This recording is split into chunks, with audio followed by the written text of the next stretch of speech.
go straight to the instructional report. Mr. McHarg, please. Thank you. I'm very excited to have a group of people who are going to talk to you tonight about our early learning and intervention programs here in the county. So I'll go ahead and turn it over to our Chief Academic Officer, Ms. Cordray. Yes. Good afternoon. I am thrilled about our instructional session this afternoon for several reasons. One, I know that everyone around your table understands that we are very committed to ensuring learning for every student. We have very intentional board goals to keep us moving forward in making that vision and mission reality for every student. But a few years ago, we really started having some intentional conversation around what we need to be doing for our students far beyond when they enter our doors at age 5, but what could we be doing to reach into the homes and the communities of our students at birth, to entering into preschool. And then we also started talking about what can we be doing to intervene and accelerating early. How can we best use our time to impact our students? And so we've been putting some things in place over the last several years. You've had updates over the course of our time, but tonight is an opportunity for you to get to see how all of these efforts are working together and how they're having impact on our students. And I want to go ahead and thank everybody who has had a huge part in preparing for this event. Michelle Horn, our elementary level director, is going to be introducing them. But I just have to say, having worked with them in many capacities over the years, you will not find a more passionate, dedicated group of people, far-reaching into our community that care so much about impacting our youngest and earliest learners. And so with that, I will have Michelle Horn get us started for this afternoon.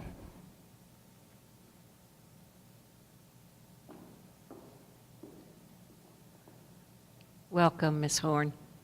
Thank you. Well, Amy Corder did a great job introducing. So I'm really excited to be here this afternoon because I have the honor of working with some very, very talented early learning professionals. And so we worked together to pull together a presentation for you as board members so you could see what's been going on over the past year in our early intervention and early learning programs and our partnerships with our partners in Oldham County.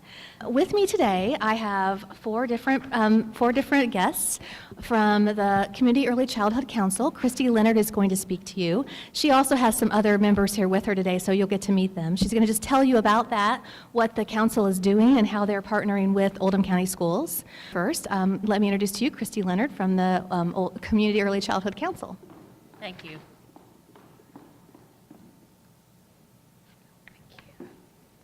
Good evening or afternoon. My name is Christy Leonard. I am one of the council chairs. Can you hear me? We just lost you. You just lost me. Can I speak loudly? Okay. I'm one of the council chairs. I'm a co-chair. I share that job with one of our other members. We are all volunteers. We have our real jobs, and my real job is with First Steps. So I bring to the table that background. We are the Early Childhood Council. We have a long name, Rural KIPTA, Community Early Childhood Council. Sometimes you hear us called Rural KIPTA, and that means a lot to our community, even Louisville and even Shelby County, but we only serve Oldham County. So our name started 15 years ago. We have been an early childhood council for 15 years. We serve Oldham County now only, exclusively for the past 4 years. Our funding comes from the Governor's Office of Early Childhood, which comes from that tobacco money from a long time ago. We have about 5 years left on that money. The first 11 years, the governor's office always gives us directions, tells us what to do. So the first 11 years, our focus was on the child care community, helping them with the quality of their care, making sure that we made connections between school and preschool, and then for those programs that were already quality, just trying to help them stay abreast of what is quality, best practice, helping them stay connected to the state and licensing and information like that. The last 4 years, we have been directed to work with all children. So that was an amazing opportunity for us because it really opened a window for us to work with the school system, with the health department, with the library, and continue to work with our early childhood community. So on your desk or in front of you is a purple folder. It's got a lot of information in it. I don't expect you to go through that right now, but later when you have all your time, you can peruse through that. The mission of the council is that children birth to 5 will possess the foundations that will enable personal and school success, that they'll live in strong family units, and that they're supported and strengthened and empowered within their communities. So with that mission in mind, I want to do a couple things before we kind of get into what we're doing. We have a couple council members here. We have Karen Veely, who is the professional, Karen, do you mind standing? She is the professional development scholarship kind of leader for the child care community. So in a layman's terms, that's what that is. And then Suzette Ertl, you guys might know her. She is the adult education person. And then we have Teresa Gamsky, who is here. And she is actually not a member, but she is the council's fiscal agent. So the health department has been our fiscal agent for 4 years now. And that partnership has been amazing, going both directions, so that's a nice partnership. Everybody is a volunteer except our one employee, and that is Carol Huey. So we were happy to get her. So she is our one employee that does all of our hard work. So if you would take a minute and turn around, you'll kind of see what our focus has been for the last 4 years. We are not boosting ourselves, we're boosting a concept, and that is children are ready for school. So let's see if I can get this to work.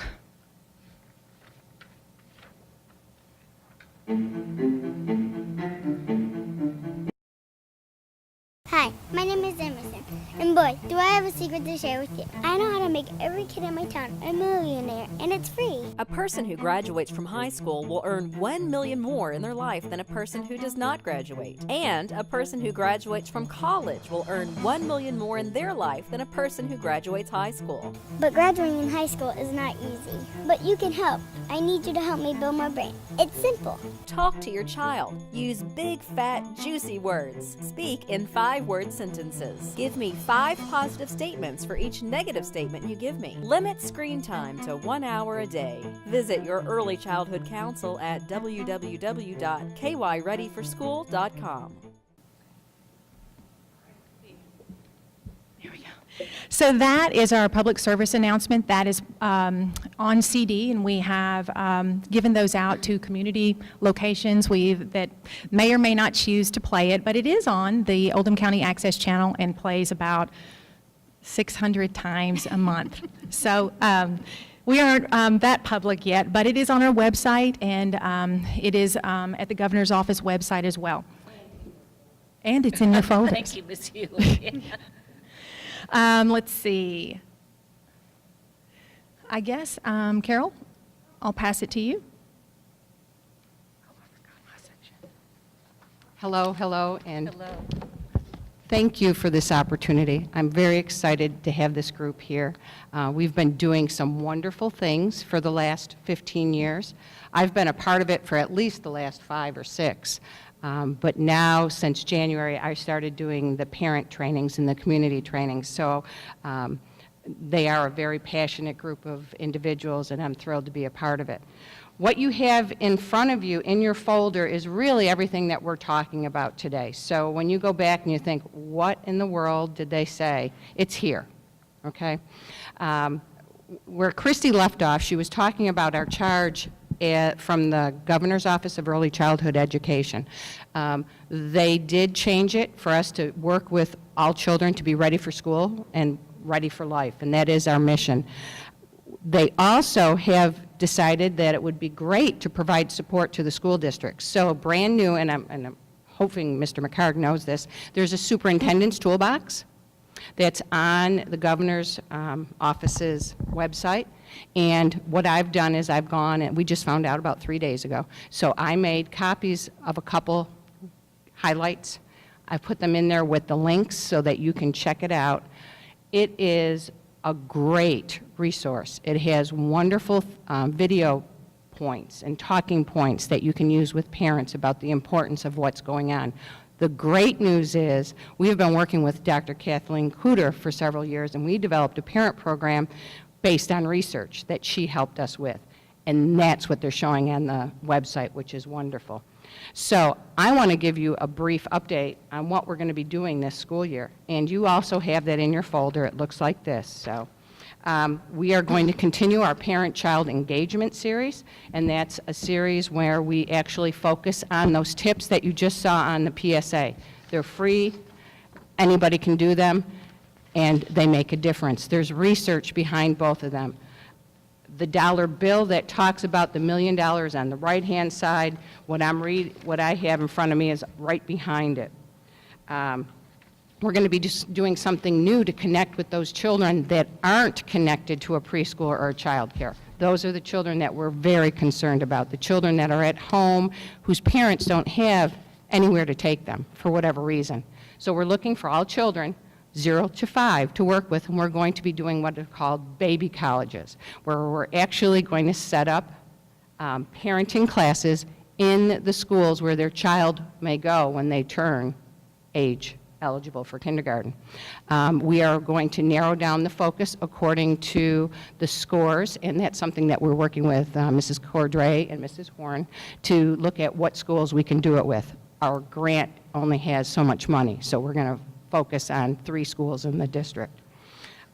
We will do that in English, and we will do that in Spanish. We will continue to encourage dads to be a part of it, because that's another big piece research is showing us is missing. We're going to have events, not only the parent trainings, but we're also going to have specific dad events like Touch a Truck, where we're going to actually have vendors set up with big monster trucks and dump trucks and all the big cool things that all kids just want to watch and touch. And at the same time, we're going to be setting up situations where we can provide dad, this is a great opportunity to use those big, fat, juicy words and to have those conversations so they know what to do.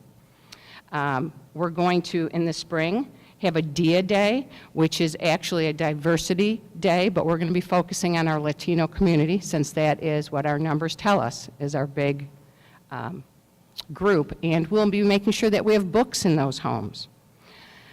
We also will be doing our annual child care trainings in which the child cares within our community can send their staff to get training on these same areas so they can, A, do it in their child care settings and share it with their parents. We also put together a resource tote, and that's what you have in front of you. We had a leadership summit in September, and Dr. Cooter, who is also a member of our council, was our guest speaker. And we put together services that we have, ways to help families and service providers in our community connect to get what our families need. So you have that in front of you, so you can look at it as well. Let me go back to real quickly to the superintendent's toolbox. That toolbox, as I briefly went through it, also talked about maintaining communication between schools, the school district, and our council.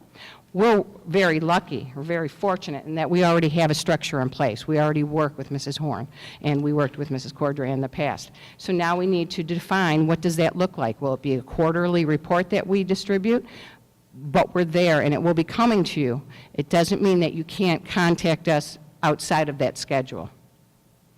So that's what we have for you, unless you have any specific questions. But everything is in your little folder. Ms. Leonard, and thank you so much for the update. I remember a few years ago when Mrs. Beckner and I were invited to attend one of your, what I thought was one of your first meetings. And Dr. Cooter was there, and I could hardly wait to get in the car and call my daughter-in-law, who at that time had my first grandchild, who was only an infant, and said, these are the things you must do. And her vocabulary is better than mine now. So See, I it am works. very excited to have this information again in front of us and to see where you are going with the program. And that was our kickoff. That was when Dr. Cooters initially put the trainings together and used the research. Every year she updates our trainings with new research. So the past few years we've been talking about literacy and talking. She just found more research about math concepts. And so this year we're pushing a lot of math concepts as a form of communication. So we're very blessed to have Dr. Cooter on our side too. Thank you. Thank you for having us. Questions or comments at this time, board members?